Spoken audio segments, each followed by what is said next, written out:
San Francisco is home to some of the most well-known and regarded graffiti legends, but many people who don't call San Francisco home have gotten up in the city as well. And AWR and MSK are two of the most legendary crews to ever touch down in San Francisco and do their thing in the city. And many times when I'm in discussion with people who didn't live through the 90s, they tell me that they wish that they did, specifically so they could have seen legends like Norm, REVOK, and SABER up in their prime. And as someone who saw AWR and MSK up extensively during my time as a writer, this is what it was like. I can't tell you when AWR and MSK first touched down in San Francisco, but I feel like from the time that I started writing, I saw them up. But I have to reiterate something I've said in previous videos, and that is, the graffiti landscape in San Francisco was very cluttered in the mid-90s. There was a lot of people in the mix, and legendary writers didn't always stick out to you from the jump. But there's something else that needs to be reiterated as well, and that is, a lot of these writers, a lot of these legends were getting up in the Mission District. And I got my first look at a lot of these legendary writers in that neighborhood, and this was the case for the writers from AWR and MSK. And I can say when their work first jumped out to me, it was because they were hitting up very dope pieces in public. And mostly I saw pieces done on the sides of buildings very high up. And when I got my start, I didn't see too many other writers running in these spots, but there were a couple of notable writers that were in the mix, hitting up in these kind of heaven spots. And very early on in my graffiti journey, I saw Butter running on Ocean Avenue in Mission with a giant hollow straight letter. Another writer that I saw up in these spots from San Francisco that I've talked about before was Igni. And while I saw Igni running in these spots consistently, I didn't see anybody running as consistently as SABER and REVOK. And one of the pieces in these spots that sticks out to me the most is a piece that REVOK did a straight letter on a sign on 22nd and Mission. And to this day, I don't know how he was able to bust such a dope piece in a spot like this. Spots like this aren't made for human contact. You're not supposed to be climbing on something like this. You're not supposed to be on it, period. But AWR and MSK specialized in these spots. And anytime we saw them up, we'd lose our minds a little bit. We go a little bit nuts for these types of spots and for the pieces that were up in them. And during my time as a writer, I saw 4 writers from AWR and MSK up the most. And out of all these writers, unfortunately, the artist whose work I saw the least was Norm. Rest in peace. And he was more so active when I was done writing, so I didn't get to see him up as much as some of these other writers, but the quality of his work was really high. People miss him a lot. And for the time that I was writing, I definitely saw Fate up a lot, and I mostly saw Fate running with throw-ups. But I've seen some giant productions that he's been a part of, and some of the most legendary graffiti productions in the city's history had Fate involved. But there's 2 writers that I saw up especially, and it was the work of these 2 writers that made me a big fan, not only of them, but of the crews that they represented. And these 2 writers are SABER and REVOK. Both writers were hitting a ton of pieces. In the same way that you would see other writers running with a bunch of hand styles and throws, things that bombers do, you would see this level of frequency with pieces from these 2. And in addition to the frequency that you saw these things, as well as the very hard to reach spots that they were up in, it was the quality of their work and their composition that stuck out to me the most. And that's because both of these writers were doing incredibly intricate and very abstract avant-garde pieces. And the first couple of pieces that I saw from either of them, I just plain couldn't read. I remember looking at a SABER piece that was done in some light blue paint and feeling like I can recognize an E in that and almost nothing else. SABER's lines were all over the place. There'd be angles jutting out. There'd be a lot of geometric shapes involved in his compositions. But ultimately, even if I couldn't really read him and it took some time to get used to his style, I was instantly a fan of it. The same was true for REVOK, and while his stuff was a little bit easier to read and I would see him up with other things like hand styles, his compositions were very original. And I've seen people recently emulating this style that REVOK was doing almost 30 years ago. And even with 30 years to figure this out, I don't think anybody's ever gonna be as dope as REVOK at this style. And similar to twist work, you would find yourself just standing there and just looking at the art and giving it an appraisal and really just doing some interpretation and figuring out what you were seeing before you. Mind you, when you were doing this sometimes, you were doing so in dangerous places. These kind of pieces were up in the Mission District, they were up in the Tenderloin, and I would see them running out in Hunters Point and Bayview too.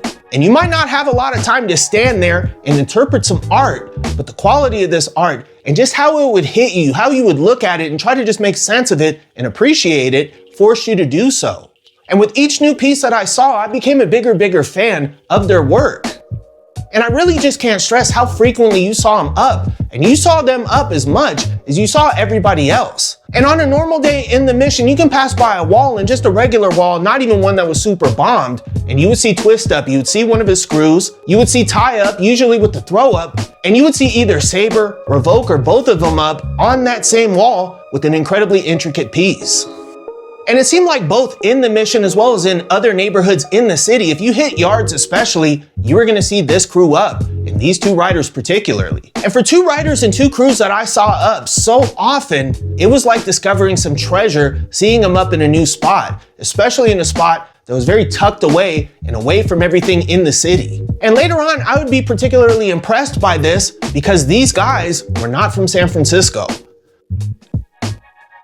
When I first started seeing them up, I never questioned where they were from because they were up in my city and I assumed they had to be from around the way. But very famously, AWR and MSK were started down in LA. But I had no idea it was like this, and like I said, I never stopped to think that they could have been from somewhere else. And I only got some indication that they were from somewhere else when I started going to AOL's graffiti chat room and talking about those crews. That's where I found out that these guys were from LA, and that's when I found out that these two crews that I saw up, hit up together, were pretty much one and the same.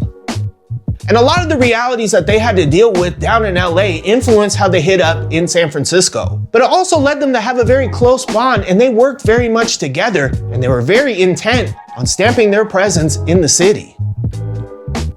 But in terms of how I felt about this mentality that they had in San Francisco in the late 90s, I can tell you, I didn't even know that they had this mentality. All I saw was them hitting up dope pieces all over the city in really hard to reach spots. And the fact that these dudes weren't from the city, but they knew about all these dope spots and they were up in them, just plain floored me. But I can tell you guys, not everybody was a fan. And one of the more famous aspects of San Francisco's graffiti scene was the turmoil between local riders and these guys from LA. For you guys that don't know, riders from the crew ICP that I mentioned earlier beefed with AWR and MSK in the 90s. And if you want to know more about this beef, I can tell you I'm not the person to speak on it. And that's because the fools directly involved in this beef have spoken on it themselves. And to be honest with you guys, I'm not really even sure if it was going on during the time that I was riding. And I'm not sure because I never really saw any evidence that anybody had any problems with anybody else. I saw AWR MSK up almost every day, and I saw ICP up a ton too. And if I was a big fan of AWR and MSK, the same was definitely so for ICP. Chief and Butter were two of my favorite riders, period, and still are. And when I found out later that AWR and MSK had been beefing with ICP, it was slightly disappointing. But like I said, being involved in the mix at that time, you never really heard about any problems that they had. And more than likely, the reason why I didn't hear anything about it is because who I was around. Pretty much everybody I wrote with was from the city, they were from my neighborhood, and they were bus hoppers.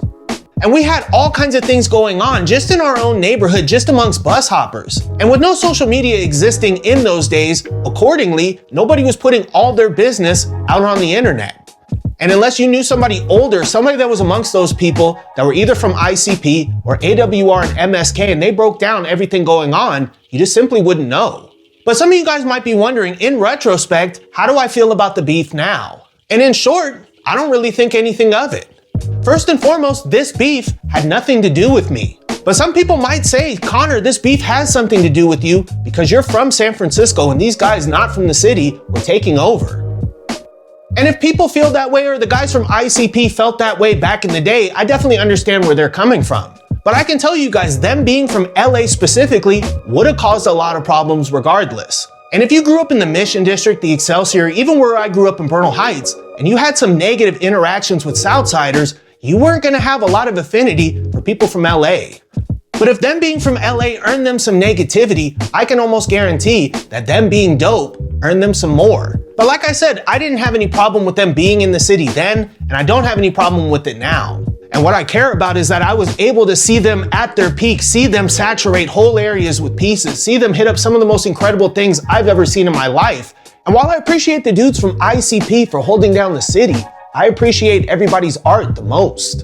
And while some of the writers from AWR and MSK, unfortunately, are no longer with us and others kind of just moved to the background and away from the scene, you still have a chance of seeing these guys running.